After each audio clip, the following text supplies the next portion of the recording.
everybody. Welcome back. The Major League Baseball season just started. A lot of new things going on at BST. We've developed a new high school scout program, the California Bucks, which we're very happy to announce, which will be starting this summer. So we're excited for that. Also, we've improved our pitching velocity program, which will be starting again in the summer. So spots for that are already starting to fill up. Also, we have finally created a hitters development program that we're really excited about this summer. So contact us for more info about that. The reason why we bring that up as well is because we've been looking into a lot of research, and we've seen a lot of hitters be think they need to be more rotational with their hips. We hear a lot of coaches say use your hips, but that's not the best way to develop power as a hitter. Yeah, definitely.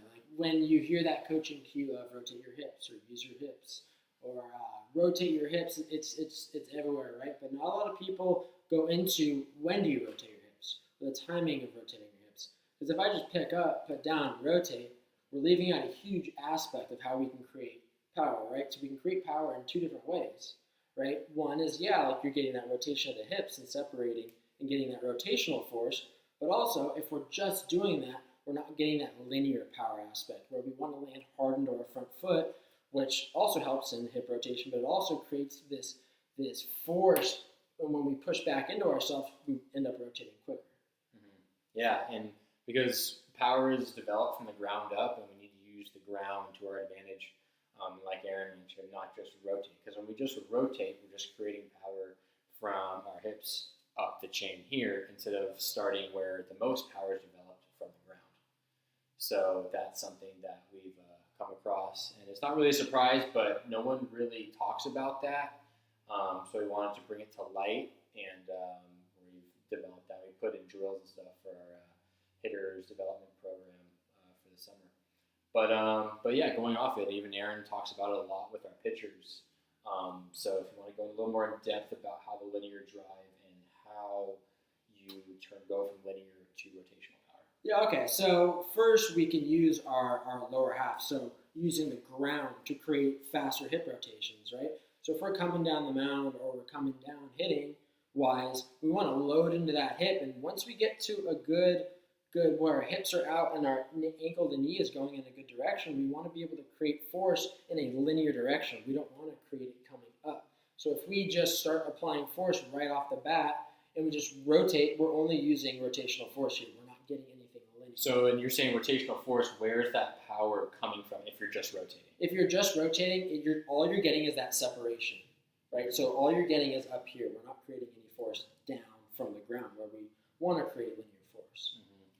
And it's that first movement, because you're going to get, once you start your swing and I'm coming forward, I have momentum on my side, plus we're getting that drive off of that back foot. Mm-hmm.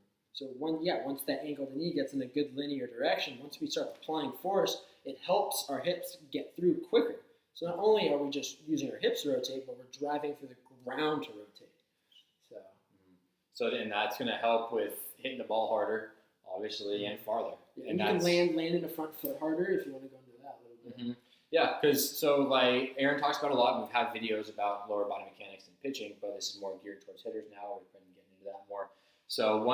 So when you land into that front foot, then you're starting to rotate, right? Because now we're able to delay that upper body to transfer that energy and power that we've created from lower half, so then we can rotate faster than if we just rotate on its own.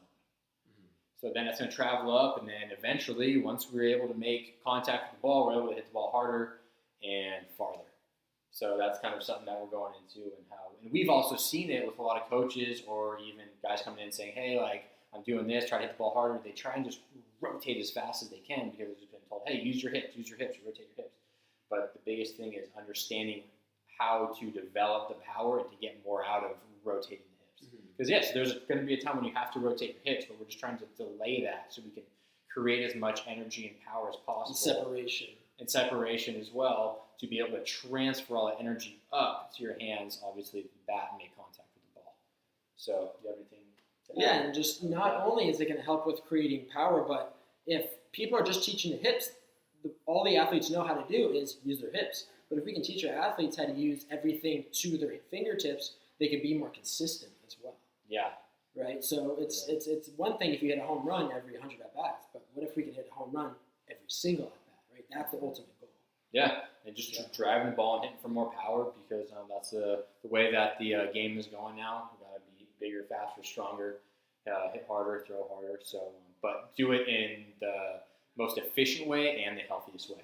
So that's what we believe going forward. If you have any questions about lower body mechanics hitting or all things hitting, all things pitching, reach out to us and we'll get back to you. See you soon.